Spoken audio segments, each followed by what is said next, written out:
জনাইছে মুহূৰ্তৰ এটা ব্ৰেকিং নিউজ নগৰ সামগ্ৰী দিন দুপৰতে বাইক চুৰি ঘটনা এবাৰ নগৰ সামগ্ৰী ৰাজচক্ৰৰ বিষয়া কাৰ্যালয়ৰ সন্মুখত সংঘটিত চুৰিকাণ্ডৰ ঘটনা সামগ্ৰী ৰাজচক্ৰৰ কাৰ্যালয়ৰ সন্মুখৰ পৰাই চুৰি লৈ যায় এখন বাইক লোকজন সামগ্ৰী ৰাজচক্ৰৰ কাৰ্যালয়লৈ আহিছিল বিশেষ কামৰ বাবে আৰু কাম শেষ কৰি ওলাই আহি নিজৰ ৰখাই থোৱা ঠাইত বাইকখন নোপোৱাত চিন্তিত হৈ পৰে চুৰি হোৱা বাইকখনৰ নম্বৰ হৈছে AS022719 আৰু অৱশেষত চিন্তিত হৈ সামগ্ৰী আৰক্ষী থানাত লিখিত অভিযোগ দাখিল কৰে ভুক্তভোগী লোকজনে মোৰ গ্লেমৰ বাইক এখন আছিলে ৰেড কালাৰৰ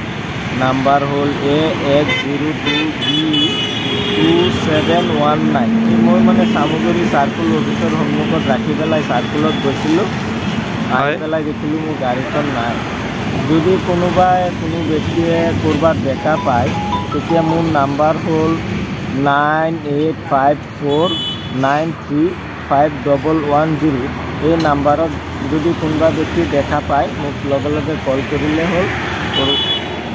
সেইটো মই ৰাইজক আহ্বান জনাইছোঁ ঠিক আছে এনে আপোনাৰ ঘৰখন ক'ত পৰিছিলে মোৰ ঘৰ বগামুৰ বৰ্মা বজাৰ বুলি কয় আচ্ছা আচ্ছা ঠিক আছে এইখন জায়গা আছিলে এইখন জায়গা এই ইয়াতে গাড়ীখন ৰখাইছিলে ইয়াৰ পৰা আৰু ইয়াত লগতে মানে টু লাইন ৰাস্তা আছে এই ৰাস্তাৰ ওচৰতে গাড়ীখন ৰখাইছিলে